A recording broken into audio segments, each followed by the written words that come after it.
കർത്താവിന്റെ പരിശുദ്ധമുള്ള നാമത്തിനായി സ്തോത്രം ചെയ്യുന്നു.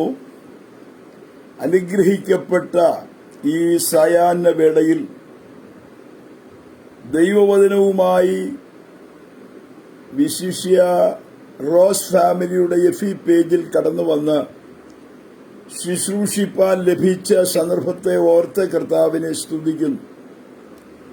അനുഗ്രഹീതമായ നിലയിൽ ദൈവവചനത്തിന്റെ വിളംബരം തുടർമാനമായി നടത്തപ്പെടുന്ന ഈ ആത്മീയ ശുശ്രൂഷയുടെ അനുഗ്രഹിക്കപ്പെട്ട ഫേസ്ബുക്ക് പേജിനെ ഓർത്ത് ദൈവത്തെ സ്തുതിക്കുകയും ഇതിന്റെ പുറകിൽ ചീഫ് അഡ്മിനായിരിക്കുന്ന കർത്തൃദാസി റോസ്ലിൻ സിസ്റ്ററെ പ്രത്യേകിച്ച് ഇങ്ങനെ ഒരു അവസരം കൂടെ എനിക്ക് നൽകിയതിൽ നന്ദി അറിയിക്കുകയും ചെയ്യുന്നു. കർത്താവിന്റെ മാറ്റമില്ലാത്ത വചനത്തിന്റെ ശബ്ദം ശക്തമായി മുഴങ്ങത്തക്ക നിലയിൽ ദൈവത്താൽ നയിക്കപ്പെടുന്ന ഈ ആത്മീക വേദി അത് നിങ്ങളുടെ ജീവിതത്തിൽ ഒരനുഗ്രഹമാക്കി തീർക്കേണ്ടതിന് നിങ്ങളെ തന്നെ ഈ ശബ്ദം കേൾക്കുവാൻ ഒരുക്കുകയും ആ ശബ്ദത്തിനു വേണ്ടി വിധേയപ്പെടുത്തുകയും ചെയ്താൽ നിശ്ചയമായും ജീവിതം ധന്യമായിത്തീരും. അതുകൊണ്ട് തന്നെ ഈ ശുശ്രൂഷയോടുള്ള ബന്ധത്തിൽ അല്പസമയം എന്നെ ശ്രദ്ധിക്കുന്ന എല്ലാ പ്രിയപ്പെട്ടവരുടെയും വിലയേറിയ ശ്രദ്ധയെ കർത്താവിന്റെ നാമത്തിൽ ഞാൻ ക്ഷണിക്കുന്നു. ദൈവവചന ശുശ്രൂഷയിലേക്ക് പ്രവേശിപ്പാൻ നാം കർത്താവിൽ ശരണപ്പെടുകയാണ്. വിശുദ്ധ ബൈബിളിന്റെ താളുകളിൽ നിന്ന് ഒരു വേദഭാഗം നിങ്ങളുടെ മുൻപിൽ കൊണ്ടുവരുവാൻ ഞാൻ കർത്താവിൽ ശരണപ്പെടുന്നു. അതിനാധാരമായി യോഹന്നാന്റെ സുവിശേഷം അതിന്റെ 7-ാം അധ്യായത്തിന്റെ 37-38 വാക്യങ്ങൾ വായിക്കും. യോഹന്നാന്റെ സുവിശേഷം 7-ാം അധ്യായം 37-38 വാക്യങ്ങൾ. ഉത്സവത്തിന്റെ മഹാദിനമായ ഒടുക്കത്തെ നാളിൽ യേശു നിന്നുകൊണ്ട്, ദാഹിക്കുന്നവരെല്ലാം എന്റെ അടുക്കൽ വന്ന് കുടിക്കട്ടെ, എന്നിൽ വിശ്വസിക്കുന്നവന്റെ ഉള്ളിൽ നിന്ന് തിരുവെഴുത്ത് പറയുന്നത് പോലെ ജീവജലത്തിന്റെ നദികൾ ഒഴുകും എന്ന് വിളിച്ചു പറഞ്ഞു. വാഴ്ത്തപ്പെട്ടവനായ മശിഹ തമ്പുരാൻ ഇഹലോകത്തിൽ വന്ന് തന്റെ പരസ്യ ശുശ്രൂഷയോടുള്ള ബന്ധത്തിൽ താനെ സംസാരിച്ച ചില വാക്കുകളാണ് ഞാനിവിടെ എടുത്തു വായിച്ചത്. നമുക്കറിയാം, ഈ ദിവസങ്ങൾ എല്ലാം കൊണ്ടും ക്രിസ്തുമസിന്റെ ദിവസങ്ങളാണ്. ഡിസംബർ 25-ാം തീയതി യേശു ജനിച്ചു എന്നുള്ള ആ സ്വദ്വർത്തമാനവും വാർത്തയും കരോൾ ഗാനങ്ങളും ആഘോഷങ്ങളും എന്തിനേറെ മനുഷ്യൻ വളരെ സന്തോഷത്തിന്റെ ദിനങ്ങളായി ഈ ദിവസങ്ങൾ അത് ആഘോഷപൂർവ്വം കൊണ്ടാടുവാൻ ഒരുങ്ങുകയാണ്. പ്രത്യേകിച്ച് ഞാൻ കഴിഞ്ഞ ദിവസം യാത്ര ചെയ്തപ്പോൾ കണ്ടൊരു കാര്യം എന്നെ വളരെ ചിന്തിപ്പിച്ചു. ഒരു വലിയ ബാറിന്റെ മുൻപിൽ ഞാൻ നോക്കുമ്പോൾ നക്ഷത്രം ഇങ്ങനെ തിളങ്ങി നിൽക്കുകയാണ്. അപ്പോ ഞാൻ ചിന്തിച്ചു, ബൈബിളിൽ നക്ഷത്രം കണ്ടവർ യേശുവിന്റെ അടുക്കലേക്ക് വന്നു. ഇവിടെ ഈ നക്ഷത്രം കണ്ടുകൊണ്ട് എല്ലാവരും എങ്ങോട്ട് കയറണം? നേരെ ബാറിലേക്ക് വരണം. അതിനുവേണ്ടി ഇതാ നക്ഷത്രങ്ങളെ അണിയിച്ചൊരുക്കി നിർത്തിയിരിക്കുന്നു. കുറച്ചങ്ങോട്ട് മാറിയപ്പോൾ ഒരു കാഴ്ച കൂടെ കണ്ടു. അതെനിക്ക് അത്ഭുതം തോന്നി. ഈ ക്രിസ്മസ് ഫാദർ എന്ന് പറയുന്ന അദ്ദേഹം ഉണ്ടല്ലോ, സാന്താക്ലോസ്, അദ്ദേഹത്തെ ഇങ്ങനെ നിർത്തിയിരിക്കുക. അദ്ദേഹം ഒരു വടിയൊക്കെ പിടിച്ചിങ്ങനെ ഓട്ടോമാറ്റിക്കായിട്ട് ഇങ്ങനെ അനങ്ങി ഇങ്ങനെ നിൽക്കുക. അതിനിടയ്ക്ക് അദ്ദേഹം ഇങ്ങോട്ട് ചൂണ്ടിക്കാണിക്കുന്നുണ്ട്, ഇങ്ങനെ കൈകൊണ്ട് ഇങ്ങനെ തിരിഞ്ഞു കാണിക്കുന്നുണ്ട്. അതും ബാറിലേക്കാ. എല്ലാവരും ഇങ്ങോട്ട് വരുവീൻ. പണ്ട് എവിടെയോ ഉള്ള ഒരു ബിഷപ്പായിരുന്നു എന്നും അദ്ദേഹം കുഞ്ഞുങ്ങൾക്ക് നല്ല സമ്മാനങ്ങൾ കൊടുക്കുമായിരുന്നു എന്നും ഒക്കെ പഠിപ്പിക്കുന്ന ചിന്തകളും പാഠങ്ങളും ഒക്കെ ഉണ്ട്. എന്തുമായിക്കോട്ടെ, ഞാൻ പറഞ്ഞത് ഇപ്പോൾ ഇതെല്ലാം ആഘോഷത്തിന്റെ തിമിർത്തിലേക്ക് കാര്യങ്ങൾ നീങ്ങി ഒരു ബിസിനസ് മെന്റാലിറ്റിയിലേക്ക് മാറി. മനുഷ്യനെ ഇപ്പോൾ ഏതൊക്കെ നിലയിൽ ആകർഷിക്കാമോ, അത് ആഘോഷമാണെങ്കിലും ശരി, ആചാരമാണെങ്കിലും ശരി, ചടങ്ങാണെങ്കിലും ശരി, അതിനെ വളച്ചൊടിച്ച് വികലമാക്കി അതിനെ എല്ലാം മനുഷ്യന്റെ ഇഷ്ടം പോലെ കാട്ടിക്കൂട്ടുന്നൊരു കാലത്താണ് നമ്മൾ വന്നിരിക്കുന്നത്. തനതായ സത്യം എവിടെയോ മറയപ്പെട്ട് കിടക്കുകയാണ്. ഇതിന്റെ നടുവിൽ വ്യക്തമായി വെളിപ്പെട്ട ഒരു സത്യമുണ്ട്, അതിനെ മനുഷ്യൻ മറച്ചു പിടിക്കുക. എന്നാൽ യാഥാർത്ഥ്യങ്ങൾ ഒന്നും മറഞ്ഞിരിക്കത്തില്ല. ആ സത്യത്തെ പിന്നെയും വ്യക്തമായി വെളിപ്പെടുത്തുവാൻ, ആ കർത്താവിനെ കുറിച്ച് പ്രസംഗിക്കുവാൻ ലഭിച്ച ഈ അസുലഭ സന്ദർഭത്തെ ഓർത്ത് ഞാൻ ദൈവത്തെ സ്തുതിക്കുന്നു. അതുകൊണ്ട് തന്നെ കർത്താവായ യേശുവിന്റെ പരസ്യ ശുശ്രൂഷയുടെ സന്ദർഭത്തിൽ താൻ പറഞ്ഞ ചില വാക്കുകളാണ് ഞാനിവിടെ വായിച്ചത്. ഉത്സവത്തിന്റെ മഹാദിനമായ ഒടുക്കത്തെ നാളിൽ യേശു നിന്നുകൊണ്ട് ദാഹിക്കുന്നവനെല്ലാം എന്റെ അടുക്കൽ വന്ന് കുടിക്കട്ടെ, എന്നിൽ വിശ്വസിക്കുന്നവന്റെ ഉള്ളിൽ തിരുവഴുത്ത് പറയുന്നത് പോലെ ജീവജലത്തിന്റെ നദികൾ ഒഴുകും. കർത്താവായ യേശു ക്രിസ്തുവിന്റെ പ്രഖ്യാപനമായത്. ഉത്സവത്തിന്റെ മഹാദിനമായ ഒടുക്കത്തെ നാളിൽ എന്ന് പറഞ്ഞാൽ കൂടാരപ്പെരുന്നാൾ എന്ന് പറയുന്ന ഒരു പെരുന്നാളുണ്ട്. ഇസ്രയേലിന് ദൈവം പ്രത്യേകാൽ വേർതിരിച്ചു കൊടുത്ത 7 പെരുന്നാളുകൾ ലേവ്യ പുസ്തകം 23-ാം അധ്യായം നിങ്ങൾ പഠിച്ചാൽ കാണുവാനായിട്ട് കഴിയും. ഈ 23-ാം അധ്യായത്തിൽ 7 പെരുന്നാളുകളെ കുറിച്ച് രേഖപ്പെടുത്തിയിട്ടുണ്ട്. അതിനെക്കുറിച്ചൊക്കെ സവിസ്താരമായി വിസ്തരിക്കുവാൻ ഇപ്പോൾ സമയം പോരാ. പെസഹ തുടങ്ങി ഈ പെരുന്നാളുകൾ ആരംഭിക്കുകയാണ്. അതിൽ അതിപ്രധാനമായ ഒരു പെരുന്നാളാണ് കൂടാരപ്പെരുന്നാൾ. അതിന്റെ പ്രത്യേകത എന്തെന്ന് ചോദിച്ചാൽ, ഇസ്രയേൽ ജനം മരുഭൂമിയിൽ കൂടാരങ്ങളിൽ പാർത്തതിന്റെ ഓർമ്മയായിട്ട് ദൈവം അവർക്ക് മനോഹരമായ ഭവനവും ദേശവും ഒക്കെ കൊടുത്തപ്പോൾ ആ ഓർമ്മ കൊണ്ടാടുന്ന ഒരു പെരുന്നാളാണ് കൂടാരപ്പെരുന്നാൾ. ഒന്നുകൂടെ പറഞ്ഞാൽ ആ വൃക്ഷക്കൊമ്പുകളും അതുപോലെ ആ സ്തോത്രമുള്ള ഈന്തപ്പനകളും പനയോലകളും ഒക്കെ കൊണ്ടുവന്ന് എവിടെങ്കിലും ഒരു പൊതുസ്ഥലത്തോ ഒരു ജംഗ്ഷനിലോ ഒക്കെ ചെറിയ ചെറിയ കൂടാരങ്ങൾ ഉണ്ടാക്കി ഏതാണ്ട് 7 ദിവസത്തോളം അവരവിടെ പാർക്കുമെന്നാണ് നാം അതിനെക്കുറിച്ച് മനസ്സിലാക്കുന്നത്. അങ്ങനെ പാർക്കുമ്പോൾ അവർക്ക് അവരുടെ പുറകിലേക്ക് ധ്യാനിക്കുമ്പോൾ പറയാനുള്ളൊരു കാര്യമുണ്ട്. അവരുടെ പിതാക്കന്മാർ ആമേൻ കൂടാരങ്ങളിൽ പാർത്തവരാണ്. ആമേൻ. അങ്ങനെ കൂടാരങ്ങളിൽ പാർത്തതിന്റെ ഓർമ്മയായിട്ട് അവരാചരിക്കുന്ന മനോഹരമായ ഒരു പെരുന്നാൾ. ഒന്നുകൂടെ പറഞ്ഞാൽ ആമേൻ, മുന്നോട്ട് നോക്കിയാൽ സഹസ്രാബ്ദ വാഴ്ചക്കാലത്ത് നാം ഇങ്ങനെ വായിക്കുന്നു, ദൈവം മനുഷ്യനോടുകൂടെ സഹവസിക്കുന്ന ഒരു കൂടാരം വെളിപ്പെടുന്ന സുദിനമുണ്ട്. ആ പ്രത്യേക സുദിനത്തെ കൂടെ മുൻപിൽ കണ്ടുകൊണ്ടാണ് ഈ കൂടാരപ്പെരുന്നാൾ ആചരിക്കുന്നത് എന്നും കൂടെ മനസ്സിലാക്കുവാനായിട്ട് കഴിയും. അങ്ങനെയുള്ള ഈ പെരുന്നാളിന്റെ ഈ പ്രത്യേക ദിവസങ്ങളിൽ അവര് പ്രത്യേകിച്ച് അതിന്റെ 2 ദിവസങ്ങളിൽ ആരാധനയും അർപ്പണവും യാഗങ്ങളും ഒക്കെ ഉണ്ട്. അതിനെക്കുറിച്ചൊക്കെ വ്യക്തമായി ലേവ്യ പുസ്തകത്തിലും സംഖ്യാ പുസ്തകത്തിലും ചേർത്ത് നമുക്ക് പഠിക്കാനായിട്ട് കഴിയും. അങ്ങനെയുള്ള അർപ്പണങ്ങളും തർപ്പണങ്ങളും യാഗങ്ങളും ആരാധനയും ഒക്കെ നടക്കുമ്പോൾ ഏറ്റവും ഒടുവിൽ ഒരു ചടങ്ങുണ്ടവർക്ക്. അതെന്തെന്ന് ചോദിച്ചാൽ, ഈ കൂടാരങ്ങളിൽ പാർത്ത ആളുകളെല്ലാം കൂടെ ശീലോഹാങ്കുളത്തിലേക്ക് പോകുന്ന ഒരു റാസയുണ്ട്. റാസ പോലെ അവരുടെ ഒരു യാത്രയാണത്. ആമേൻ. അതിന് മഹാപുരോഹിതനുണ്ട്, പുരോഹിതന്മാരുണ്ട്, സാമാന്യ ജനമുണ്ട്. ഇവരെല്ലാം കൂടെയാണ് സംബന്ധിക്കുന്നത്. ഇവരെല്ലാം കൂടെ സംബന്ധിച്ച് ഇങ്ങനെ യാത്ര പോകും. അങ്ങനെ യാത്ര പോകുമ്പോൾ ഈ മഹാപുരോഹിതന്റെ കയ്യിൽ ഒരു സ്വർണ്ണക്കുടമുണ്ട്. അദ്ദേഹമാണ് ഏറ്റവും തലക്കൽ യാത്ര ചെയ്യുന്നത്. അതിന്റെ പുറകിൽ പുരോഹിതന്മാരാണ്, അതിന്റെ പുറകിൽ സാമാന്യ ജനമാണ്. ഇവരെല്ലാം യാത്ര ചെയ്ത് പോകുകയാണ്. ഇങ്ങനെ ചെന്ന് ഈ ശീലോഹാങ്കുളത്തിൽ ഇറങ്ങി ഈ മഹാപുരോഹിതൻ വെള്ളം കോരി തിരികെ വരുന്ന വഴിയിൽ അവർ യെരൂശലേം ദേവാലയത്തിലേക്ക് മടങ്ങി വരികയാണ്. എങ്ങനെ?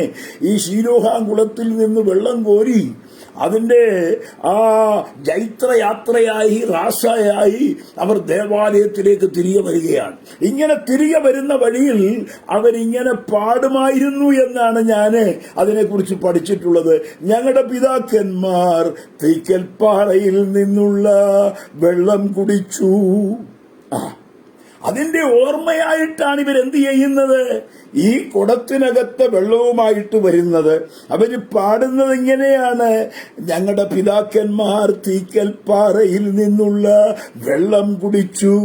മനോഹരമായ നിലയിൽ പാടി അവരാ നിലകളിൽ അത് ഒരു കർമ്മ അനുഷ്ഠാനമായി കൊണ്ടാടി മുൻപോട്ട് വരുമ്പോൾ ശലോമോന്റെ മണ്ഡപത്തിങ്കലൂടെ വേണം പോകാൻ. എങ്ങോട്ട്? യെരുശലേം ദേവാലയത്തിലേക്ക്. ശലോമോന്റെ മണ്ഡപത്തിങ്കൽ വന്നപ്പോൾ ഒരു ശബ്ദം കേൾക്കാം: ദാഹിക്കുന്ന ഏവരുമേ എന്റെ അടുക്കൽ വരുവീൻ. എന്നിൽ വിശ്വസിക്കുന്നവന്റെ ഉള്ളിൽ നിന്ന് തിരുവെഴുത്ത് പറയുന്നത് പോലെ ജീവജലത്തിന്റെ നദികൾ ഒഴുകും. ഈ തീക്കൽപ്പാറയിൽ നിന്നുള്ള വെള്ളം കുടിക്കും എന്ന് പാടിക്കൊണ്ട് ഞങ്ങളുടെ പിതാക്കന്മാർ അങ്ങനെ ആയിരുന്നു എന്ന് പാടിക്കൊണ്ട് വരുന്ന ഈ ആളുകളുടെ നാക്കിലൊരു തുള്ളി വെള്ളമില്ല. ഈ പാട്ട് മാത്രമേ ഉള്ളൂ. പിതാക്കന്മാരന്ന് വെള്ളം കുടിച്ചു എന്ന് പറയുന്നു, പക്ഷെ ഇപ്പൊ ഇവര് വെള്ളം കുടിക്കുന്നില്ല. അപ്പൊ ഇവരോട് യേശു പറയാ, എന്റെ അടുക്കൽ വാ, എന്റെ അടുക്കൽ വന്നാട്ടെ, ഞാൻ നിങ്ങൾക്ക് എന്ത് തരും? ജീവന്റെ ജലം തരും. അതാണ് ആ വാക്യഭാഗത്ത് വായിക്കുന്നത്. ഉത്സവത്തിന്റെ മഹാദിനമായ ഒടുക്കത്തെ നാളിൽ യേശു പറഞ്ഞു, ദാഹിക്കുന്നവനുണ്ടോ? ഉണ്ടെങ്കിൽ എന്റെ അടുക്കൽ വാ. അവനിൽ ഞാൻ എന്ത് ചെയ്യും? എന്നിൽ വിശ്വസിക്കുന്നവന്റെ ഉള്ളിൽ തിരുവെഴുത്ത് പറയുന്നത് പോലെ ജീവജലത്തിന്റെ നദികൾ ഒഴുകും. ദൈവത്തിന് സ്തോത്രം. ഇന്ന് ഈ സായാഹ്ന വേളയിൽ എന്നെ ശ്രദ്ധിക്കുന്ന പ്രിയപ്പെട്ടവരെ, ആത്മദാഹം തീർക്കുവാൻ തക്കവണ്ണം നമ്മെ വേണ്ടുവോളം കുടിപ്പിക്കുവാൻ കഴിയുന്ന ഒരു ജീവന്റെ ഉറവയായവൻ നമ്മുടെ മധ്യേ ഇറങ്ങി വന്നിട്ടുണ്ട്. ആ ജീവജലത്തിന്റെ നദിയെക്കുറിച്ചാണ് ഞാൻ ഒരു അല്പസമയം പറയാൻ പോകുന്നത്. മനുഷ്യൻ തന്റെ ആത്മദാഹം തീർക്കുവാൻ, തന്റെ അകത്തലത്തിലെ ദൈവം കൊടുത്തിരിക്കുന്ന ദാഹമൊന്ന് ശമിപ്പിക്കുവാൻ പല നിലകളിലുള്ള കർമ്മങ്ങളും കർമ്മകാണ്ഡങ്ങളും നടത്തിക്കൊണ്ടിരിക്കുക. നമുക്കറിയാം, എല്ലാ മനുഷ്യന്റെയും ഉള്ളിൽ ഒരു ഉത്ബോധമുണ്ട്, ഒരു ദൈവമുണ്ട്.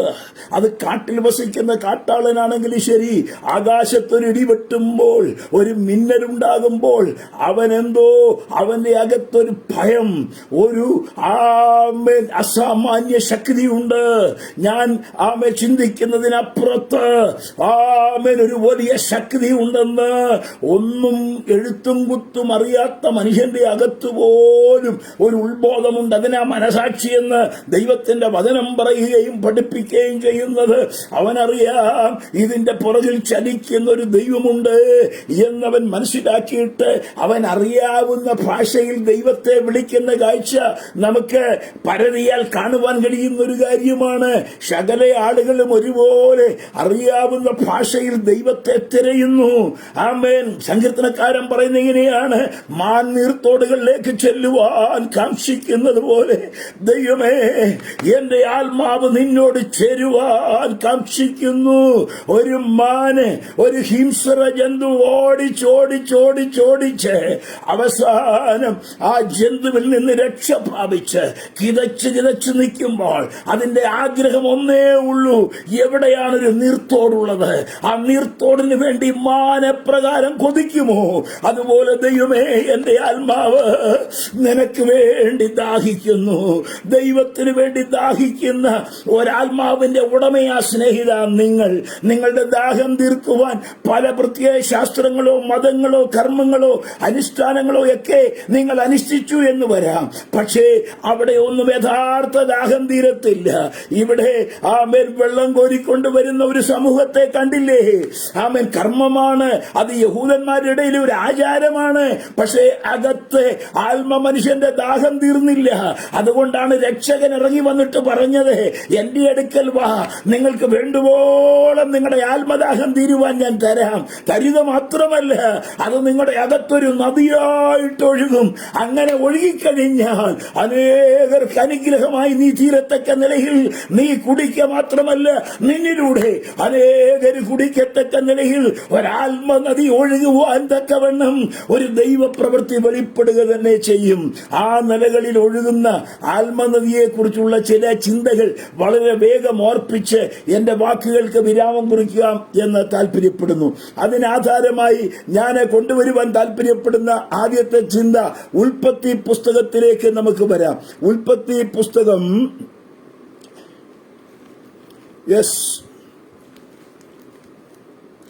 ഉൽപ്പത്തി പുസ്തകം എടുക്കാം. അതിന്റെ 2-ാം അധ്യായത്തിലേക്ക് വരുന്നു. ഉൽപ്പത്തി പുസ്തകം 2-ാം അധ്യായം, അതിന്റെ 10 മുതലുള്ള വാക്യം. എല്ലാം പറയുവാൻ സമയം നമ്മുടെ മുൻപിൽ പരിമിതമാണല്ലോ. തോട്ടം നനപ്പാൻ ഒരു നദി ഏദനിൽ നിന്ന് പുറപ്പെട്ടു.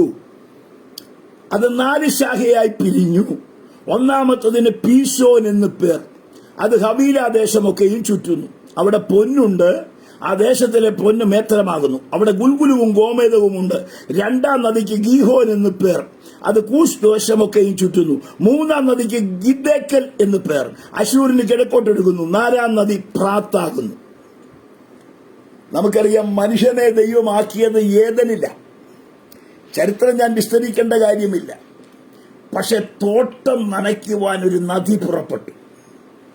അതിന്റെ 4 ശാഖകളായിട്ട് അത് പിരിഞ്ഞു. ശ്രദ്ധിക്കണേ, ദൈവത്തിന്റെ തോട്ടം അതാരാണെന്ന് പറഞ്ഞാൽ, എന്നെ ശ്രദ്ധിക്കുന്ന വിശ്വാസിയെ, ഞാനും നീയുമാ ദൈവത്തിന്റെ തോട്ടം. കെട്ടിയടയ്ക്കപ്പെട്ടിരിക്കുന്ന ഒരു തോട്ടം, അടച്ചിരിക്കുന്ന ഒരു നീരുറവ് ഉത്തമഗീതങ്ങളുടെ പുസ്തകത്തിലുണ്ട്. അതൊക്കെ വായിച്ച് സവിസ്താരമായി വിസ്തരിക്കുവാനുള്ള സമയം എന്റെ മുമ്പിൽ ഇല്ലാത്തത് കൊണ്ട് ആ ഭാഗങ്ങളിലേക്കൊന്നും ഞാൻ കടക്കുന്നില്ല. കെട്ടി അടയ്ക്കപ്പെട്ടിരിക്കുന്ന ഒരു തോട്ടമാണ് ഞാനും നിങ്ങളും. യെസ്, ആ നിലകളിൽ ദൈവത്തിന്റെ തോട്ടമായിരിക്കുന്ന തന്റെ ജനത്തെ ഓർത്ത് ഞാൻ ദൈവത്തെ സ്തുതിക്കുന്നു. അതിനെക്കുറിച്ച് പറയുന്നത്, അവിടെ ഫലമൂലാദികളുള്ള വൃക്ഷങ്ങളുണ്ട്. ഫലം തരുന്ന വൃക്ഷങ്ങളുണ്ട്. അവിടെ സുഗന്ധം വമിക്കത്തക്ക നിലയിൽ ഒന്ന് ചെത്തിയാൽ മതി. ചില വൃക്ഷങ്ങളൊക്കെ സുഗന്ധം അന്നേരം പുറപ്പെടും. അത് ഈ ഉത്തമഗീതങ്ങളുടെ പുസ്തകത്തിലുണ്ട്. സുഗന്ധമൂലികകൾ ഉള്ള ഫലമുള്ള അനവധി വൃക്ഷ ലതാദികളെ കൊണ്ട് നിബിഡീകൃതമാണ് ദൈവത്തിന്റെ തോട്ടം. ആ നിലകളിലുള്ള ദൈവത്തിന്റെ തോട്ടമാണ് ഞാനും നിങ്ങളും. ആ തോട്ടത്തെ നനയ്ക്കുന്ന 4 ശാഖകൾ, നദിയുടെ 4 ശാഖകൾ. ഒന്നുകൂടെ പറയാം, ഈ നദി പുതിയ നിയമം നാം പഠിച്ചാൽ ഇത് പരിശുദ്ധാത്മാവിനെ കുറിക്കുന്നു എന്നുള്ളത് എല്ലാവർക്കും അറിയാവുന്ന കാര്യമാണ്. പരിശുദ്ധാത്മാവിന് സദൃശമാണ്. നദി പരിശുദ്ധാത്മാവിന് സദൃശമാണ്. വാക്യങ്ങൾ അനവധിയുണ്ട്. ആ ഭാഗത്തേക്ക് നാം ഓടി വന്നാൽ ഞാൻ അങ്ങോട്ട് കയറാം. ഇവിടെ ശ്രദ്ധിച്ചാട്ടെ, തോട്ടം നനപ്പാൻ ഒരു നദി പുറപ്പെട്ടു. അത് 4 ശാഖകളായി പിരിഞ്ഞു. ശ്രദ്ധിക്കണം, ദൈവസഭയാകുന്ന തോട്ടത്തെ, ദൈവജനമാകുന്ന തോട്ടത്തെ നനയ്ക്കുന്ന നദിയുടെ 4 അനുഭവങ്ങൾ. അതെന്തൊക്കെയാ? ഒന്നാമത്തെ നദി പീശോൻ. പീശോൻ, ആ നദിയുടെ പേരെല്ലാവരും ശ്രദ്ധിക്കണം. 1-ാം നദിക്ക് പീശോൻ. ആ വാക്കിന്റെ അർത്ഥം വെള്ളച്ചാട്ടം എന്ന. പീശോൻ എന്ന വാക്കിന്റെ അർത്ഥം എന്താ? വെള്ളച്ചാട്ടം. പെന്തക്കോസ്ത് നാളിൽ ആ മാളിക മുറിയിൽ മുഴങ്ങത്തക്ക നിലയിൽ ഇറങ്ങി വന്നൊരു വെള്ളച്ചാട്ടമില്ലേ? ഇല്ലേ? ഇരിക്കുന്ന സ്ഥലം അങ്ങോട്ട് ഭയങ്കരമായൊരു മുഴക്കത്തോടുകൂടെ പരിശുദ്ധാത്മാവിന്റെ ഒരു പ്രവാഹം ഇറങ്ങി വന്നത് അറിഞ്ഞില്ലേ? അനുഭവിക്കുന്നവരാ നമ്മൾ. അതുകൊണ്ട് തന്നെ ഞാൻ പറയാം, ആമേൻ, ഈ പീശോന്റെ ഒഴുക്ക് ഒരു ദൈവപൈതലിന്റെ അകത്ത് വെള്ളച്ചാട്ടം പോലെ ആമേൻ ശക്തിയോടെ വ്യാപരിക്കുന്ന ഒരു അനുഭവമാണ്. ഈ പീശോന്റെ ഒഴുക്ക് വന്നാൽ ഇതെവിടെ ചുറ്റുന്നു? അത് ഹബീല ദേശമൊക്കെയും. ഹബീല എന്ന വാക്കിന്റെ അർത്ഥം വേദന ജനിപ്പിക്കുന്ന എന്ന. വേദനിപ്പിക്കുന്ന, ഭാരപ്പെടുത്തുന്ന, ക്ലേശം അനുഭവിക്കുന്ന. ഇന്ന് വിഷയങ്ങളില്ലാത്തവരാരുമില്ല. പക്ഷെ ഞാനൊരു കാര്യം പറയാം, നിന്നിലൂടെ ഒഴുകുന്ന ഒരു പീശോന്റെ ഒഴുക്ക് ഇന്ന് ഈ സായാഹ്ന വേളയിൽ നിന്റെ അകത്ത വേദന ജനിപ്പിക്കുന്ന ആ ഭാരത്തിന്റെ മേൽ ഒന്ന് ഒഴുകി ഇറങ്ങിയാൽ, പരിശുദ്ധാത്മാവിന്റെ ഒരു ഒഴുക്ക് വ്യാപരിച്ചാൽ ഇന്ന് ആമേ ശക്തിയേറിയ ഒരു വിടുതൽ നടക്കുവാനിടയായിത്തീരും. ഇന്ന് പലരും പോ ബിജായെ, വാ ബിജായെ, അങ്ങനെയാണ് ഇങ്ങനെയാണ് മറ്റതാണ്, ഇപ്പൊ കെട്ടഴിയുന്നു എന്നൊക്കെ പറയുന്ന പുള്ളികളുണ്ട്. ഞാൻ പോട്ടെ, അവരെ ഞാൻ കുറ്റപ്പെടുത്തുന്നില്ല. കാരണം പരിശുദ്ധാത്മാവിന് എതിരെ നമ്മൾ സംസാരിക്കുന്നില്ല. ആത്മാവിന്റെ നിയോഗം അവരിൽ നടക്കട്ടെ. പക്ഷെ ഒരു കാര്യം ഞാൻ പറയാം, നമ്മിൽ വെളിപ്പെടുന്ന ആത്മനിയോഗവും ആത്മാവിന്റെ അഭിഷേകവും അനുസരിച്ച് നമ്മുടെ അകത്തലത്ത് ഹബീല പോലെയുള്ള വേദനിപ്പിക്കുന്ന ചില അനുഭവങ്ങളുടെ നടുവിൽ ഇത് ഒഴുകി ഇറങ്ങി അതിന്റെ നടുവിൽ ചില വിടുതലുകൾ നടക്കുമെന്നുള്ളത് പരിശുദ്ധാത്മാവിന്റെ വെളിപ്പാട് ദൈവവചനത്തിൽ കുറിച്ചു വെച്ചിരിക്കുന്നത്. ഹബീല ദേശം മുഴുവൻ ഇത് ചുറ്റുന്നു. അതങ്ങോട്ട് കണ്ണുനീരിലേക്കും നമ്മെ അനുതാപത്തിലേക്കും അങ്ങോട്ട് നയിക്കും കേട്ടോ. കരച്ചിലും, ചെന്ന് പറയും കരയേണ്ടെന്നൊക്കെ പറയും. പക്ഷെ യഥാർത്ഥമായി പരിശുദ്ധാത്മാവിന്റെ ഒരു പ്രവൃത്തി നിന്റെ അകത്തുണ്ടായാൽ ആരും കരയിപ്പിക്കണ്ട, നീ തന്നെ കരയും. കാരണം ദൈവ സാന്നിധ്യം അകത്ത് വന്നാൽ അകത്ത് നിന്ന് തന്നെ കണ്ണുനീര് വരും. സ്വതന്ത്രം സ്വതന്ത്രം സ്വതന്ത്രം സ്വതന്ത്രം സ്വതന്ത്രം നമ്മുടെ കുറവ് തന്നെ വെളിപ്പെടും. ആരും പറയണ്ട. അല്ലാതെ ഉണ്ടാകും, കരച്ചിലുണ്ടാകും. ഇതൊക്കെ ഈ പീശോന്റെ അടിയൊഴുക്ക് വന്നാൽ ഉണ്ടാകുന്ന കാര്യമാണ് ഞാൻ ഈ പറഞ്ഞത്. അത് നമ്മളെ നടത്തുമ്പോൾ അവിടെ പൊന്നുണ്ട്. വിശദീകരിക്കാൻ സമയം എന്റെ മുമ്പിൽ ഒത്തിരി വേണം. പക്ഷെ സമയം ഞാൻ അധികം എടുക്കുക. സമയം നമ്മുടെ മുൻപിലില്ല. പൊന്നെന്ന് പറഞ്ഞാൽ നമുക്കെല്ലാം അറിയാം, വിശ്വാസത്തെ കുറിക്കുന്ന. പൊന്നെന്ന് പറയുന്നത് വിലയേറിയ വിശ്വാസത്തെ കുറിക്കുന്നതാ. ഞാൻ വിലാപങ്ങളുടെ പുസ്തകത്തിൽ ഒരു വാക്യം വായിച്ചു. അയ്യോ, പൊന്നു മങ്ങിപ്പോയി, നിർമ്മലതങ്കം മാറിപ്പോയി.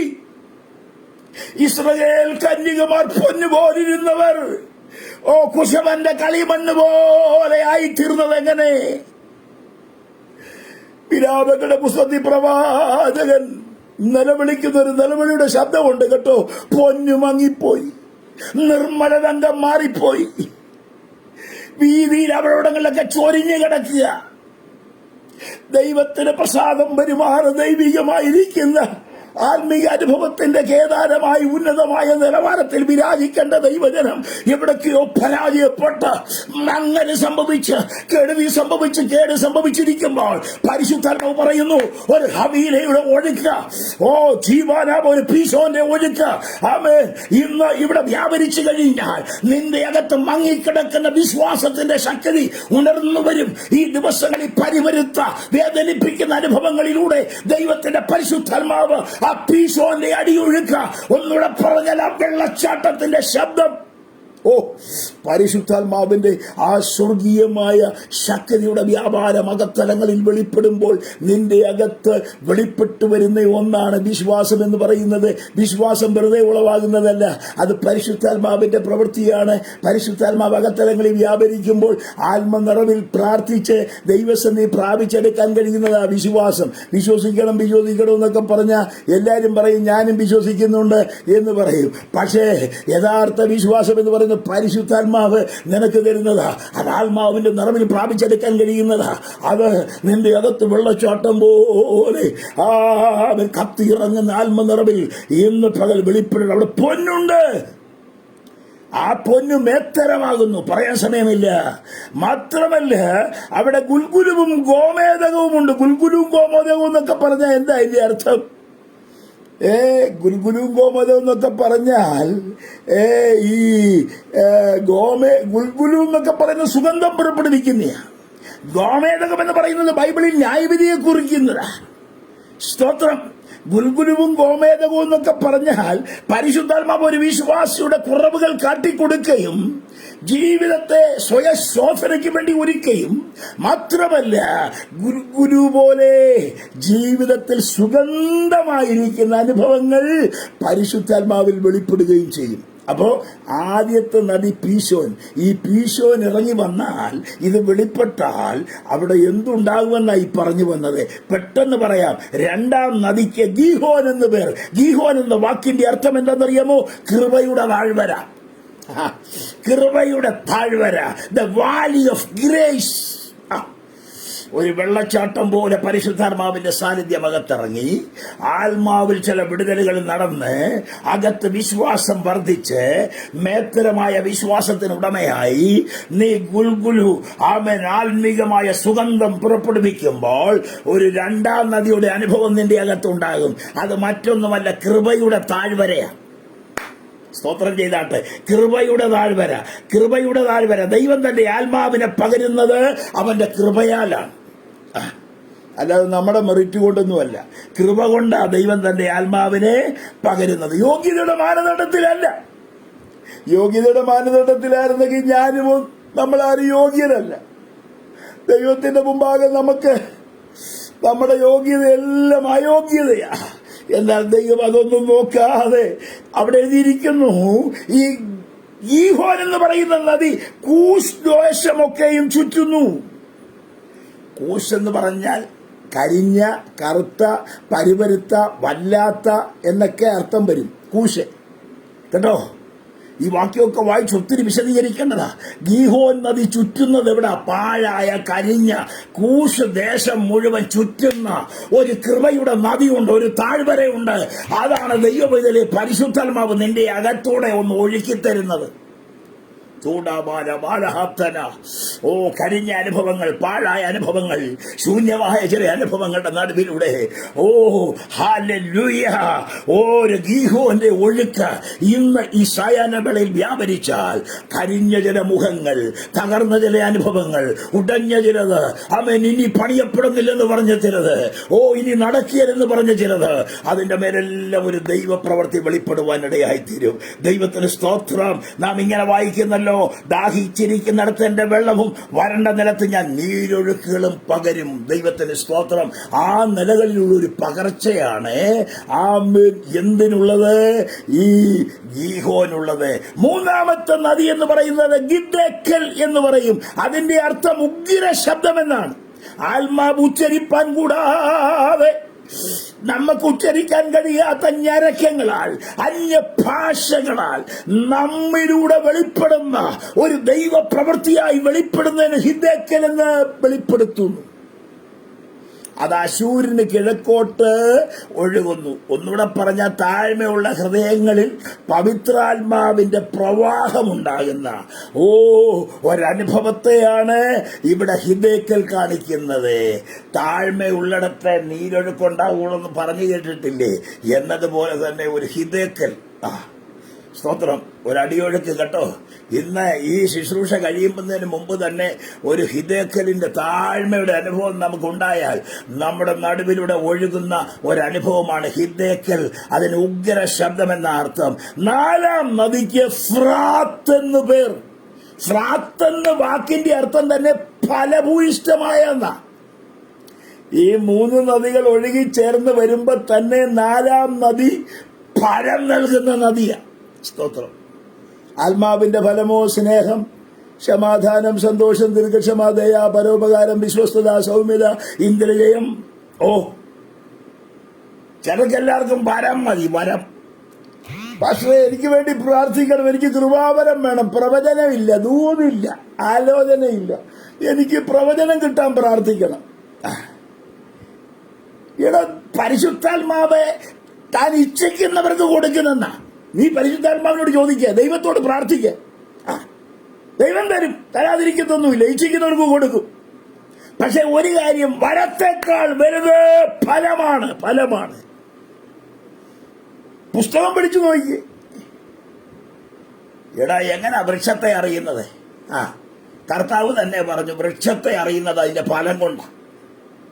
വിശ്വാസിയാന്ന് പറയുകയും ഒരു ഫലമില്ലാതിരിക്കുകയും ചെയ്യുന്ന പുള്ളികളുണ്ട്. അതിനെ ഈ 2025 തീരുന്നതിന് മുമ്പ് വെട്ടും തമ്പുരാൻ. അങ്ങനെ എഴുതിയിരിക്കുന്ന കോടാലി ചോട്ടി വെച്ചിരിക്കുക. 24 വെട്ടാഞ്ഞത് ഗുരുത്വം കൊണ്ടാ. നിനക്ക് വേണ്ടി പക്ഷപാതം ചെയ്യുന്ന ഒരാൾ മുകളിലുണ്ട്. ദൂതം കോടാലിയായിട്ട് ഇറങ്ങി വന്നതാ. ജോസഫ് കുട്ടി അവന് ഒരു ഗുണവുമില്ല. അത് നിന്ന ആ നിലത്തെ നിഷ്ഫലമാക്കുന്നതല്ലാതെ. പക്ഷെ മുകളിൽ നിന്ന് ഒരാൾ പറഞ്ഞു, വെട്ടരുതേ, അടുത്ത ആണ്ടിലെങ്കിലും അടുത്ത ദിവസമെങ്കിലും അവൻ ഫലം കായ്ക്കും. യൂഡാബാല, മുകളിൽ നിന്നൊരു മധ്യസ്ഥത. സ്തോത്രം. നിന്നെ വെട്ടി നീ തകർന്നു പോകാതെ, വീണു പോകാതെ, ഉടഞ്ഞു പോകാതെ നിന്നതിന്റെ കാരണം മനസ്സിലായോ? ഫലം ഉണ്ടായിട്ടൊന്നുമല്ല. പിന്നെ ഒരു പ്രതീക്ഷയോടെ യജമാനൻ കാത്തിരിക്കുക. ഈ ആണ്ടിന്റെ ഒടുവിൽ പരിശുദ്ധാത്മാവ് പറയാ, ഒരു പ്രതീക്ഷയുണ്ട് യജമാനെ നിന്നെ കുറിച്ച്. നീ നിന്റെ വീട്ടുകാര്യവും നാട്ടുകാര്യവും കുടുംബകാര്യവും കൊച്ചുങ്ങളുടെ കാര്യവും അത് കഴിഞ്ഞ് പാസ്റ്ററെ നേരമില്ല. പാസ്റ്ററെ നേരമില്ല. ദൈവത്തിന്റെ കാര്യം നോക്കാൻ നേരമില്ല. ബാക്കി എല്ലാത്തിനും നേരമുണ്ട്. ഓടുവാ, നീ ഇങ്ങനെ ഓടുക, ഓടിക്കോ. പക്ഷെ നിന്നെ വിളിച്ചിരിക്കുന്ന വിളിയുടെ അകത്ത് കിടക്കുന്ന ഒരാശ തമ്പുരാന് കിടപ്പുണ്ട്. ചിലരെയൊക്കെ മാറ്റി നിർത്തിയിട്ട സ്വർഗം നിന്നെ കൊണ്ടുവന്ന് കേട്ടോ. പരിശുദ്ധാത്മാവ് ആരോടൊക്കെയോ വിളിച്ചു പറയുക, നിന്റെ ദൈവം വെറുതെ പുതുവെള്ളത്തിൽ പൊങ്ങിയപ്പോ ആമേൻ റോസ് ഫാമിലിക്കകത്തോട്ട് കയറിക്കോളാൻ പറഞ്ഞ് കയറ്റിയതല്ല. പുതുവെള്ളം പൊങ്ങിയപ്പോ കയറിയതല്ല. യേശുവിന്റെ നാമത്തിൽ പ്രാർത്ഥനയുടെ മുഴങ്കാലുകൾ മടക്കുവാൻ, അനേകർക്ക് വേണ്ടി ഇടിവിൽ നിൽക്കുവാൻ, ദൈവശബ്ദത്തിന്റെ സാക്ഷിയായി മാറുവാൻ, ദൈവം കണ്ട് തേടി വന്ന് തെരഞ്ഞെടുത്ത വ്യക്തിജീവിതമേ പരിശുദ്ധാത്മാവിന്റെ ഫലം കായ്ക്കുന്ന അനുഭവം.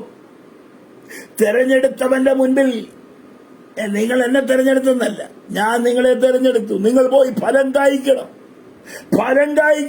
നിങ്ങളുടെ ഫലം നിലനിൽക്കണം. അതിനുവേണ്ടി പ്രാപ്തിന്റെ അനുഭവം ദൈവമക്കൾക്ക് ഉണ്ടാകണം.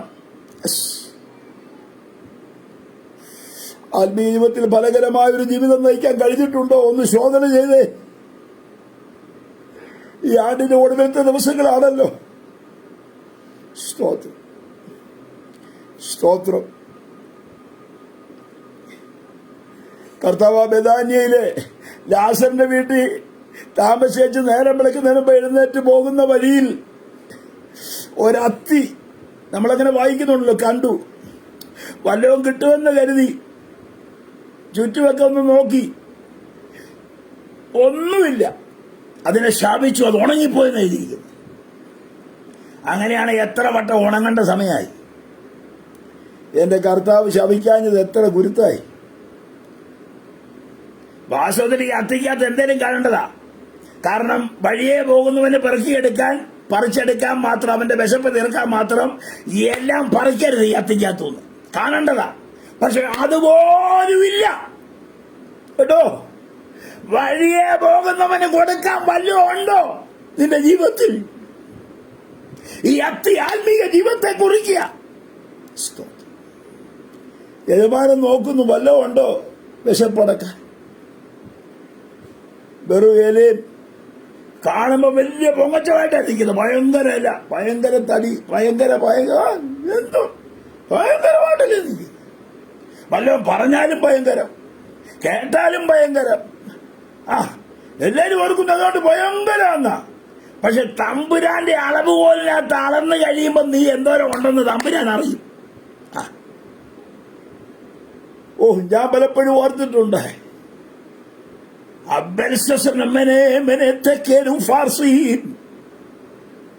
ചുവരിലൂടെ എഴുത്തെഴുതി ദൈവത്തിന്റെ ത്രാസിൽ നിന്നെ തൂക്കി നീ കുറവുള്ളവനായി കണ്ടിരിക്കുന്നു.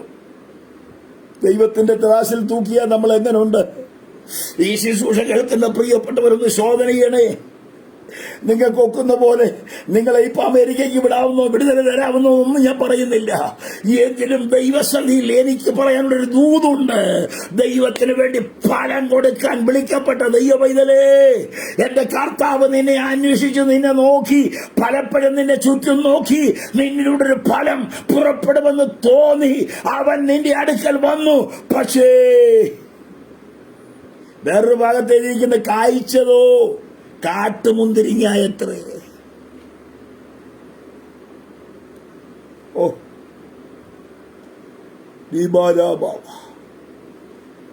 മുന്തിരിത്തോട്ടം നട്ടുണ്ടാക്കി, അതിനെ കിളച്ചു, അതിനെല്ലാ ക്രമീകരണങ്ങളും ചെയ്തു. ചക്ക് പോലും കുഴിച്ചിട്ടു. ചെന്ന് നോക്കിയപ്പോ കാട്ടുമുന്തിരിങ്ങ. വേണ്ടത് കായ്ച്ചില്ലെന്നേ. യജമാനം പ്രതീക്ഷയോടെ ഈ ആണ്ടിന്റെ ഒടുവിൽ വരികയാ. ഇന്ന് എത്രാം തീയതിയാ? 13-ാം തീയതി, ഡിസംബർ 13-ാം തീയതി. പ്രതീക്ഷയോടെ യജമാനൻ നിന്റെ അടുക്കലേക്ക് വരിക. നിനക്ക് കഴിഞ്ഞ നാളിൽ വളവിട്ട് തന്നു. നിന്നെ തമ്പുരാൻ വളർത്തി. ഒത്തിരി പേര് നിന്നെ തളർത്താൻ നോക്കി, തകർക്കാൻ നോക്കി, ഇല്ലാതാക്കാൻ നോക്കി. നിന്നോട് പോരാടിയ ഒത്തിരി സംഭവങ്ങളുണ്ട്. എന്നാൽ ഇതിന്റെ നടുവിൽ ദൈവം നിന്നെ നിർത്തി, നിന്നെ താങ്ങി, നിന്നെ സഹായിച്ചു. എന്തിനാണെന്നറിയോ? ചുമ്മാ ഇങ്ങനെ കളം പോലെ നിൽക്കാനല്ല. നിന്നിലൊരു ഫലം തമ്പുരാൻ ആവശ്യപ്പെടുന്നുണ്ട്. യേശുവിന്റെ നാമത്തിൽ ഒരു പ്രാപ്തിന്റെ അനുഭവം വെളിപ്പെടുവാൻ ഇടയാകട്ടെ. അടുത്തൊരു നദിയെ കൂടെ പറഞ്ഞ് ഞാൻ പെട്ടെന്ന് മുൻപോട്ട് വന്ന് എന്റെ വാക്കുകൾക്ക് വിരാമം കുറിക്കാം. സമയത്തിന്റെ പരിമിതി നമ്മുടെ മുൻപിൽ. യെഹെസ്കേലിന്റെ പ്രവചനം 47-ാം അധ്യായം അതിന്റെ 1 മുതൽ നമ്മൾ വായിക്കുമ്പോൾ അവിടെ നാം ഇങ്ങനെ വായിക്കുന്നു. ആലയത്തിന്റെ പ്രവേശനത്തിങ്കൽ മടക്കിക്കൊണ്ടുവന്നപ്പോൾ ആലയത്തിന്റെ ഉമ്മരപ്പടിയുടെ കീഴിൽ നിന്ന് വെള്ളം കിഴക്കോട്ട് പുറപ്പെടുന്നത് ഞാൻ കണ്ടു. ഇതെന്താണെന്ന് അറിയണമെങ്കിൽ വെളിപ്പാട് പുസ്തകം 22-ാം അധ്യായം കൂടെ ഒന്ന് എടുക്കണം. വെളിപ്പാട് പുസ്തകം വീതിയുടെ നടുവിൽ 22-1 കുഞ്ഞാടിന്റെയും ദൈവത്തിന്റെയും കുഞ്ഞാടിന്റെയും സിംഹാസനത്തിൽ നിന്ന് പുറപ്പെടുന്നതായി പളുങ്കുപോലെ ശുഭ്രമായ ജീവജല നദി.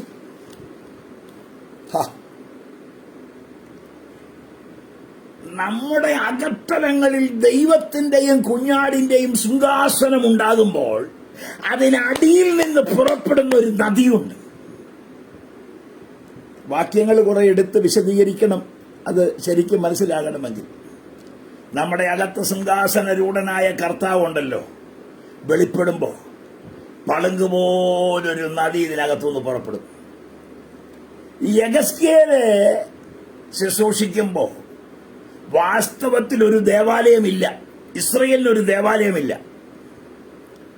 ഇസ്രയേലിന്റെ ദേവാലയം പൊളിച്ച് തകർത്ത് നെബൂഖദ്നേസർ ഇല്ലാതാക്കി ജനത്തെ അടിമകളായി പിടിച്ചു കൊണ്ടുപോയി.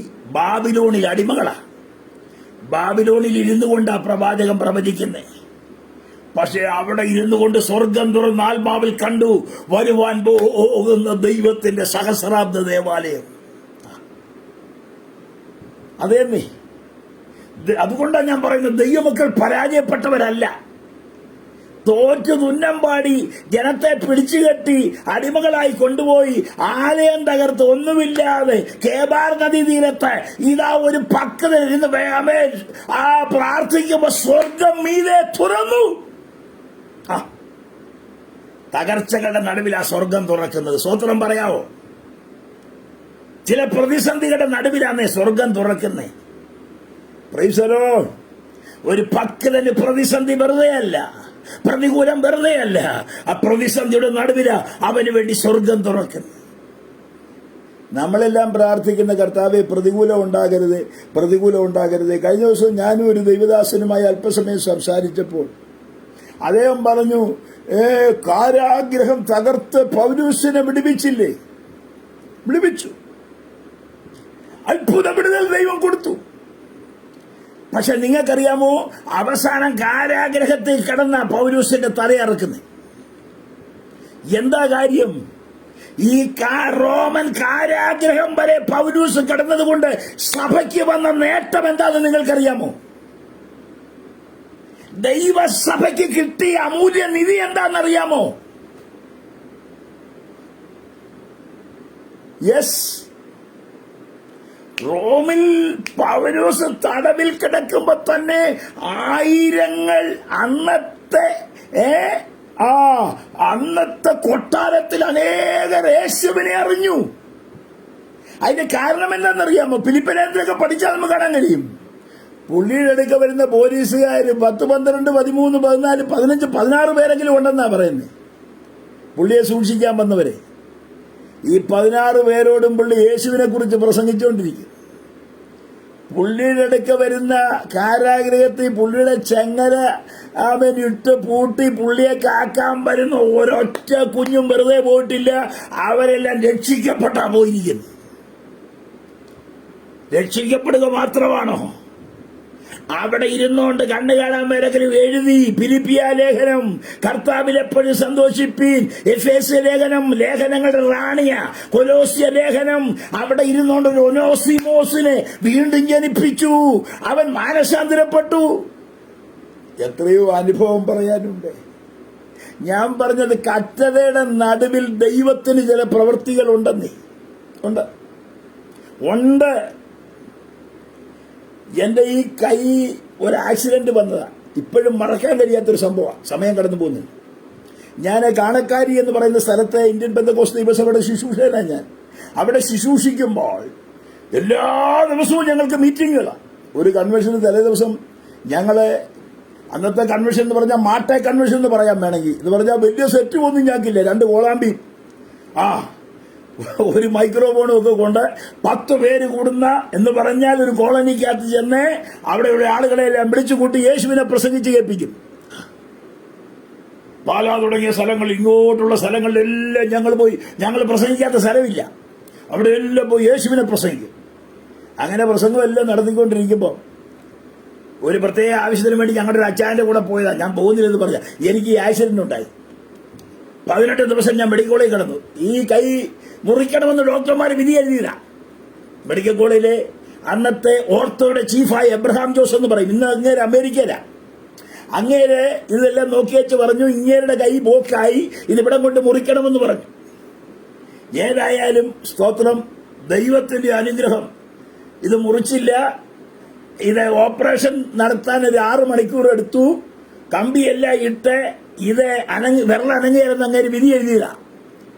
പക്ഷെ വിരലെല്ലാം അനങ്ങി അത്ഭുത വിടുതൽ കിട്ടി. അപ്പൊ ഞാൻ 18 ദിവസം ഈ ഹോസ്പിറ്റലിൽ കിടക്കുമ്പോൾ ഞാൻ പുതുതായി അന്ന് രക്ഷിക്കപ്പെടുത്തിയ 2 സഹോദരന്മാരെ എന്നെ ശുശ്രൂഷിക്കുന്നത്. എന്റെ ഭാര്യ വന്നിട്ട് പോവും. എന്നാൽ ഈ 2 സഹോദരന്മാരാണ് എന്റെ കൂടെ. ഒന്ന് ജോൺസൺ എന്ന് പറയും, ഒന്ന് സുനിൽ എന്ന് പറയും. മറ്റൊരു സഹോദരനുണ്ട് സന്തോഷ്, അവൻ ഇടയ്ക്കിടയ്ക്ക് വരും. ഇവരെന്തോ എന്നറിയാമോ, പകല് ഞാൻ കിടക്കുന്ന ഇടത്തേക്ക് ഈ വാർഡുകളെല്ലാം കയറി ഇറങ്ങി അനേകരോട് യേശുവിനെ കുറിച്ച് പറയും. അനേകരെ വിളിച്ചുകൊണ്ട് എന്റെ ഇടയ്ക്ക് കൊണ്ടുവരും.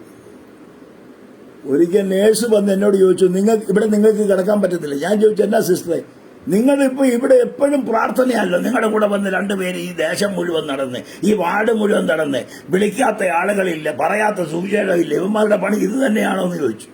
ഞാൻ പറഞ്ഞു, ഞങ്ങളുടെ പണി അതാ. സ്തോത്രം. അങ്ങനെയാണെങ്കിൽ ഇവന്റെ പേവാറിലും മേടിച്ച് പോണമെന്ന് പറഞ്ഞു.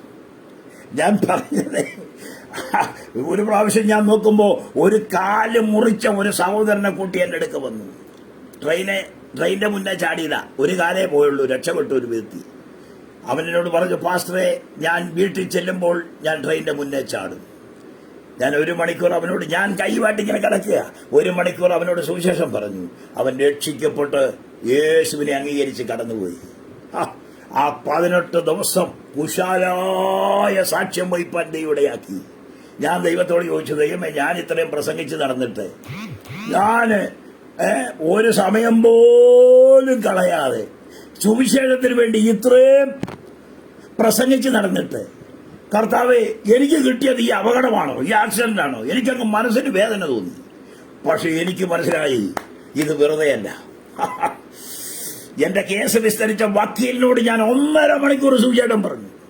ഡോക്ടറോട് ഞാൻ സുവിശേഷം പറഞ്ഞു. നേഴ്സുമാരോട് സുവിശേഷം പറഞ്ഞു. അവിടെ കിടന്ന രോഗികളോട് സുവിശേഷം പറഞ്ഞു. ഈ സഹോദരന്മാർ അനേകരോട് സുവിശേഷം പറഞ്ഞു. മെഡിക്കൽ കോളേജിൽ 18 ദിവസം 1998 അത്ഭുതകരമായ ശുശ്രൂഷ ചെയ്തു. ചെറിയ കാര്യമാണ്. അവിടുന്ന് ഇറങ്ങുമ്പോ എന്റെ പോക്കറ്റിൽ പൈസ ഒന്നും ഇല്ലാതെ വന്ന, അവിടുന്ന് ഇറങ്ങുമ്പോ 8000 രൂപ എന്റെ പോക്കറ്റിലുണ്ടായിരുന്നു. 8000 രൂപ ദൈവദാസന്മാരും ദാസിമാരെല്ലാം കൊടുത്താൽ. ഇങ്ങോട്ട് വന്ന് ഒരു 2-in-1 ഒക്കെ മേടിച്ച്, അന്ന് ഈ 2-in-1 പ്രധാന TV ഒന്നും വലിയ കാര്യമായിട്ടൊന്നുമുള്ളത്, അതുമെല്ലാം മേടിച്ച് കർത്താവിന് വേണ്ടി ഒരു മൈക്രോഫോണൊക്കെ മേടിച്ച് പിന്നെയും സാക്ഷ്യം വഹിപ്പാൻ ദൈവം ഇടയാക്കിക്കൊണ്ട് ഇന്നും പ്രസംഗിച്ചുകൊണ്ടിരിക്കുക. ഇന്നലെയും പോയി പ്രസംഗിച്ചു വന്ന. അപ്പൊ ഞാൻ പറഞ്ഞു വന്നത്, കഷ്ടത വെറുതെ അല്ല ദൈവ പൈതലേ. ഇതൊരു മൂക്കിപ്പനി വന്നാൽ മതി. ഞാൻ പ്രാർത്ഥിച്ചിട്ട് കർത്താവ് കേട്ടില്ല, എന്റെ പനി മാറിയില്ല. നിന്റെ പനി മാറുകയല്ല. എടാ, ഈ പനിക്കകത്തൂടെ ദൈവത്തിനൊരു പദ്ധതി ഉണ്ടെന്ന് അത് പറ. കാലുവേദനയാണോ, കൈവേദനയാണോ, ആക്സിഡന്റാണോ, പ്രശ്നമാണോ, പ്രയാസമാണോ? കഴിഞ്ഞ ദിവസം ഒരു സഹോദരി, ഞാൻ ആ സഹോദരിയെ കുറിച്ച് എനിക്ക് കൂടുതൽ അറിയത്തില്ലെങ്കിലും ഞാൻ കണ്ടു. 23-24 വയസ്സേ ഉള്ളൂ. ഒരു ആക്സിഡന്റിൽ അവർ പ്രസംഗിക്കുന്ന പ്രസംഗം ഞാൻ കേട്ടു, പാടുന്നത് കേട്ടു. കഴിഞ്ഞ ദിവസം അവരുടെ ആ ഭൗതിക ശരീരം അടക്കുന്നത് ഞാൻ കണ്ടു. അനുഗ്രഹിക്കപ്പെട്ട ശുശ്രൂഷ നിർവഹിച്ച ഒരു കർത്തദാസ് കർത്താവിന് വേണ്ടി നിന്നു. കഴിഞ്ഞ ദിവസം ഈ ലോകത്തിൽ നിന്ന് കടന്നുപോയി. ഞാൻ ചോദിക്കട്ടെ, എത്ര ദൈവദാസിമാരുണ്ട് ഈ ശുശ്രൂഷ ഏറ്റെടുക്കാൻ? എത്ര പേരുണ്ട് കർത്താവിന് വേണ്ടി ജീവിക്കാൻ? എത്ര പേരുണ്ട് കർത്താവിന്റെ സാക്ഷ്യം വഹിക്കാൻ? നിന്റെ അടുത്ത് വരുന്ന ഒരാളോടെങ്കിലും യേശുവിനെ കുറിച്ച് പറയാൻ തയ്യാറുണ്ടോ? ഞാൻ എന്തിനാ ഇത് പറഞ്ഞു വെച്ചാൽ, കഷ്ടതയുടെ നടുവിൽ ദൈവത്തിന്റെ പ്രവൃത്തി വെളിപ്പെടുക. ഇവിടെ നോക്കണേ, കഷ്ടതയുടെ നടുവിൽ കിടക്കുന്ന ഒരു ഭക്തൻ കണ്ടു, സ്വർഗം തുറന്നു കണ്ടു. എന്ത് കണ്ടു? സഹസ്രാബ്ദ ദേവാലയം കണ്ടു. ദീർഘങ്ങളായ ചില അധ്യായങ്ങൾ എഴുതി വന്നപ്പോ പറയുക, അതിനകത്തൂടെ, ആലയത്തിനകത്തൂടെ ഒരു നദി പുറപ്പെട്ടു. ഒരു ദൂതൻ നിന്ന് അളക്കുക. 1000 മുഴ വളർന്നു. വെള്ളം നരിയാണിയോളമായി. നരിയാണി വിശ്വാസി എന്ന് വിളിച്ചു കേട്ടിട്ടില്ലേ? അതെ. ചിലരിങ്ങനെ 1000 മുഴം മാത്രം വളർന്ന് അങ്ങനെ നിൽക്കുക. ദൂതൻ അളക്കാൻ തയ്യാറായി നിപ്പുണ്ട്, പക്ഷെ നരിയാണി വിശ്വാസിയാ. പാസ്റ്ററേ, എപ്പോഴും ഒന്നും വരാൻ പറ്റത്തില്ല. എപ്പോഴും ഒന്നും. ഈ പെന്തിക്കോസുകാരിൽ ഉന്തിക്കോസുകാരുണ്ട്, എന്തിക്കോസുകാരുണ്ട്, പല ടൈപ്പാ. ചിലരെ ഉന്തിക്കൊണ്ടിരിക്കണം, പാട്ട് പാടും, പ്രാർത്ഥിക്കും, സ്വോത്രം ചെയ്യുമോ, ശ്രദ്ധിക്കുക. അങ്ങനെയാണല്ലോ നമ്മുടെ ചീഫ് അഡ്മിൻ. അങ്ങനെയാ, വന്നാട്ടെ, പാടിയാട്ടെ, സ്വോത്രം ചെയ്താട്ടെ, പ്രാർത്ഥിച്ചാട്ടെ എന്നൊക്കെ പറയുമ്പോഴാണ് നമുക്കെല്ലാം ഒരു ഉത്സാഹം വരുന്നേ. അതിനാ ഉന്തിക്കോസ് എന്ന് പറയും. പെന്തിക്കോസ് അനുഭവം പ്രാപിച്ചെങ്കിലും ഉന്തിക്കോസുകാർ ഒത്തിരി എണ്ണമുണ്ട് ഇതിനകത്തുണ്ട്. ഉന്തണം, എപ്പോഴും ഉന്തിക്കൊണ്ടിരിക്കണം, അന്നേരാ വരത്തുള്ളൂ. നമ്മുടെ സഹോദരി വന്നാട്ടെ, ഇന്നേരം വന്നാട്ടെ, സർട്ടിഫിക്കറ്റ് ഒക്കെ കൊടുത്ത് ഉന്തിയാലും വേണ്ടില്ല, ചിലരൊന്നും വരുത്തില്ല. ഏതായാലും ഞാനൊരു കാര്യം പറയാം. ഈ ദിവസങ്ങളിൽ ദൈവത്തിന്റെ പൈതലേ, വെള്ളം നരിയാണിയോളം അവിടെ നിന്നില്ല, പിന്നെ അടന്നു. വെള്ളം മുട്ടോളം. മുട്ടോളം എന്ന് പറഞ്ഞാൽ മുട്ടുകുത്തി പ്രാർത്ഥിക്കുന്ന വിശ്വാസിയെ കുറിക്കുന്ന. ഞാൻ ചോദിക്കട്ടെ, പരിശുദ്ധാത്മാവിന്റെ നദി ഇതാ ഭൂതൻ അളക്കിയ എവിടം വരെ? മുട്ടോളം.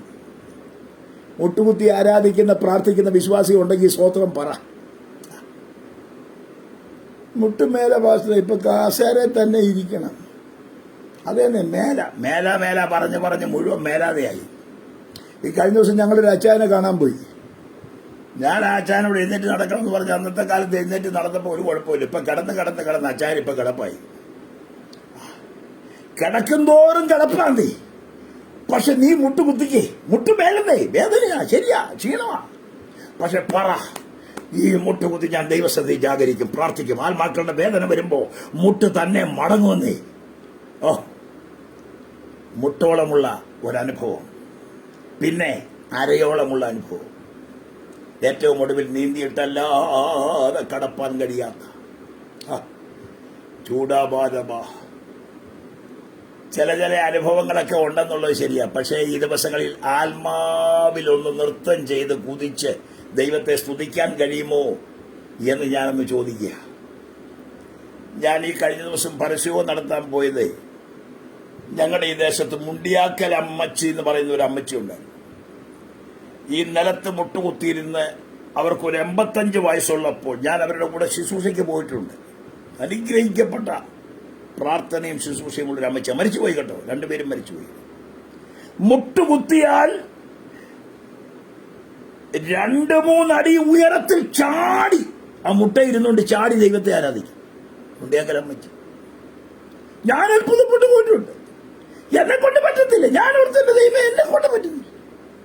നമ്മൾ മുട്ടയിൽ നിന്ന് കൈയടിച്ച് പാടും, ആരാധിക്കും, സ്വോത്രം ചെയ്യും, വേണ്ടി വന്നാൽ ഒന്ന് കുലുങ്ങും. അതിനപ്പുറത്ത് ഈ 85 വയസ്സുള്ള അമ്മച്ചി മുട്ട എടുത്ത് ചാടുക. നീ അപ്പൊ ദൈവശക്തി വന്നാൽ ചാടുപോന്നാ ഞാൻ ഈ ചോദിക്കുന്നത്. അതേന്നെ, ദൈവശക്തി വന്നാൽ ഈ ദിവസങ്ങളിൽ നിന്റെ ക്ഷീണം മറക്കും, ഭാരം മറക്കും, കേട് മറക്കും. ഈ നദിക്കകത്തൊന്ന് ഇറങ്ങിക്കേ, നിന്റെ ഭാരമെല്ലാം മാറി മുട്ടിന്മേൽ ഇരുന്ന് ആത്മാവിൽ സ്തോത്രം ചെയ്യാം. പോരാ, അരയോളം ഇത് നിന്നെ നടത്തും. പോരാ, ഇത് നീന്തിയിട്ടല്ലാതെ കടപ്പാൻ കഴിയാത്ത ഒരാത്മ നദിയായി വെളിപ്പെടും. പ്രവാചകൻ ആമേൻ ഈ നദിയെ കുറിച്ച് അങ്ങോട്ട് വിശദീകരിക്കുന്ന ഭാഗങ്ങളിലേക്ക് ഞാനൊന്ന് കടന്നാൽ ആമേൻ സമയം എന്റെ മുമ്പിൽ പോരാ. ആമേൻ ഒരു കാര്യം ഞാൻ പറയട്ടെ, ഈ ദിവസങ്ങളിൽ നരിയാണി വിശ്വാസിയായിട്ടിരിക്കരുത്, വെറും മുട്ടിന്മേ വിശ്വാസിയായിട്ടിരിക്കരുത്, അരയ്ക്കൊത്തവണ്ണം ആരാധിക്കുന്ന വിശ്വാസിയായിരിക്കരുത്. നമുക്കൊന്ന് നീന്തി തുടിക്കണം, ആത്മാവിൽ നൃത്തം ചെയ്യണം, ദൈവത്തെ സ്തുതിക്കണം. ഈ ദിവസങ്ങളിൽ നമ്മുടേതെല്ലാം ദൈവത്തിൻ്റെതെല്ലാം നമ്മുടേതാ. എന്റെ കർത്താവ് തന്നതല്ലാതെ ഒന്നുമില്ല. യെസ്. കഴിഞ്ഞ ദിവസം ഞാൻ ഇവിടുത്തെ ഒരു ദൈവദാസനുമായിട്ട് സംസാരിക്കുമ്പോൾ നല്ലപോലെ ശുശ്രൂഷിച്ചുകൊണ്ടിരുന്ന ഒരു ദൈവദാസൻ, അദ്ദേഹത്തിന് ഒച്ചയില്ല, ഇപ്പോൾ ഒച്ച വരുന്നില്ല, ഡോക്ടർമാർ പരിശോധിച്ചുകൊണ്ടിരിക്കുക. ഞങ്ങൾ പ്രാർത്ഥിച്ചു, വലിയ ഖേദം തോന്നി. കർത്താവേ, നമുക്ക് ദൈവം ഒച്ച തന്നിട്ടുണ്ട്, അനവധി ആളുകൾക്ക് ഒച്ച നഷ്ടപ്പെട്ടുകൊണ്ടിരിക്കുന്നു. എത്ര നാൾ ഈ ഒച്ച ഉണ്ടാകുമെന്നറിയത്തില്ല, എത്ര നാൾ പാടാൻ കഴിയുമെന്നറിയത്തില്ല, എത്ര നാൾ പ്രാർത്ഥിക്കാൻ കഴിയുമെന്നറിയത്തില്ല. ഈ ആണ്ടിന്റെ ഒടുവിൽ എന്നെ ശ്രദ്ധിക്കുന്ന പ്രിയപ്പെട്ടവരെ, ഈ നദിക്കകത്തൊന്ന് നീന്തി തുടിക്കുവാൻ നിനക്ക് ദൈവം തരുന്ന കൃപയ്ക്കൊത്തവണ്ണ കൃപയുടെ താഴ്വരയിൽ, ഈ ഗീഹോന്റെ അടിയൊഴുക്കിൽ, ഈ ഹിദ്ദേക്കലിന്റെ അടിയൊഴുക്കിൽ, ഫ്രാത്തിന്റെ ഫലകരമായ അനുഭവത്തിൽ പോരാ, നീന്തി തുടിക്കുന്ന ആഴമേറിയ ആത്മനദിയുടെ അനുഭവത്തിൽ ഒന്ന് മുങ്ങിക്കുളിക്കാൻ തയ്യാറുള്ള എത്ര പേരുണ്ട്? ഇതിനകത്ത് കുളിച്ചു കേട്ടോ. ആരാന്നറിയാമോ? ഒരു ശമരിയാക്കാരി സ്ത്രീ. ഞാൻ വാക്ക് അവസാനിപ്പിക്കാൻ പോവാ. യേശുവിൽ നിന്ന് കുടിച്ചു, അവൾ പ്രാപിച്ചു. യേശു പറഞ്ഞു നദി ഒഴുകുമെന്നൊക്കെ പറഞ്ഞു. അവളുടെ ജീവിതത്തിൽ ഒഴുകി, അവൾ പ്രാപിച്ചു കഴിഞ്ഞപ്പോൾ പാത്രം പോലും ഇട്ട ഒറ്റപ്പോക്ക്. എവിടെയാ? പട്ടണത്തിൽ പോയി ആളുകളെ വിളിച്ചുകൊണ്ട് വന്നു. മഷികയെ കണ്ടെത്തി കേട്ടോ, വിടുതൽ കണ്ടെത്തി. നമുക്ക് ഈ ദിവസങ്ങളിൽ ശക്തമായൊരു മുന്നേറ്റം നടത്താം. ഈ ആണ്ടിന്റെ ഒടുവിലേക്ക് വന്നിരിക്കുക. എന്നെ ശ്രദ്ധിക്കുന്ന പ്രിയപ്പെട്ടവർ, ഒരു നിമിഷം കണ്ണുകളെ ഒന്ന് അടച്ച് പ്രാർത്ഥിച്ച്, നമ്മുടെ മേൽ പകരുന്ന ദൈവകൃപയുടെ വ്യാപാരത്താൽ ഈ ദിവസങ്ങളിൽ നിന്നെ ചലിപ്പിക്കുന്ന ദൈവാത്മാവിന്റെ പ്രവൃത്തി ഇന്ന് ഈ സായാഹ്ന വേളയിൽ നടന്നുകൊണ്ടിരിക്കുക. പറഞ്ഞാട്ടെ, എനിക്ക് ഈ ദിവസങ്ങളിൽ ക്ഷീണിച്ചിരിക്കാൻ നേരമില്ല, പരാജയപ്പെടാൻ നേരമില്ല. എന്നെ വിളിച്ച ദൈവത്തിന്റെ സന്നിധിയിൽ വിശ്വസ്തയോടെ ദിവസങ്ങളിൽ നിലനിന്ന് അത്ഭുതകരമായ ദൈവപ്രവൃത്തിക്ക് വേണ്ടി പരിശുദ്ധാത്മാവിന്റെ വലിയൊരു അടിയൊഴുക്ക് എന്റെ അകത്തടങ്ങളിലൂടെ വ്യാപരിച്ച് ദൈവപ്രവൃത്തിക്ക് വേണ്ടി ദൈവം എന്നെ ഒരുക്കുകയാണെന്ന് ആത്മാവിലും ഏൽപ്പിച്ചു കൊടുത്ത് ശുദ്ധീകരണത്തോടെ, പറഞ്ഞാട്ടെ, അനുതാപത്തോടെ, തകർച്ചയോടെ, കണ്ണുനീരോടെ ഒരു സമർപ്പണത്തിലേക്ക് വന്നാട്ടെ, ഏൽപ്പിച്ചു കൊടുത്താട്ടെ. സ്വർഗം ഉപയോഗിക്കാൻ പോകുക, സ്വർഗം കരങ്ങളിൽ എടുക്കാൻ പോകുക. അത്ഭുതത്തിനു വേണ്ടി ഏൽപ്പിച്ചു കൊടുത്ത് പ്രാർത്ഥിക്കാൻ ഞങ്ങളുടെ കരുണയുള്ള ദൈവമേ, ഇന്ന് ഈ സായാഹ്ന വേളയിൽ അങ്ങോട്ട് മാറ്റമില്ലാത്ത വചനം അല്പസമയം ശുശ്രൂഷിപ്പാൻ കൃപ തന്നല്ലോ. ഈ വചനം കേൾക്കുന്ന ഏവരെയും കർത്താവ് രക്ഷിക്കണമേ. അങ്ങയുടെ നാമത്തിന്റെ മഹത്വത്തിനും വിടുതലിനും അത്ഭുതത്തിനും ആ ആത്മനദിയിൽ നിറഞ്ഞ് തികഞ്ഞ് ഈ ദിവസങ്ങളിൽ ദൈവാനുഭവങ്ങൾ ഞങ്ങളുടെ അകത്തലങ്ങളിൽ വെളിപ്പെട്ട് ഞങ്ങളുടെ കർത്താവിന്റെ ഹിതത്തിനൊത്തവണ്ണം ഞങ്ങളുടെ ജീവിതം ക്രമീകരിച്ച് മുന്നോട്ട് പോകുവാൻ ഈ ശുശ്രൂഷ ശ്രമിക്കുന്ന ഏവർക്കും ദൈവം കൃപ ചെയ്യണമേ. ശുശ്രൂഷിപ്പാൻ അവിടുന്ന് കൃപ തന്നല്ലോ. എല്ലാവരെയും അനുഗ്രഹിച്ച് പ്രാർത്ഥിക്കുന്നു. പുത്രനെ മഹത്വപ്പെടുത്തിയാട്ടെ, യേശു ക്രിസ്തുവിൻ നാമത്തിൽ തന്നെ. ആമേൻ.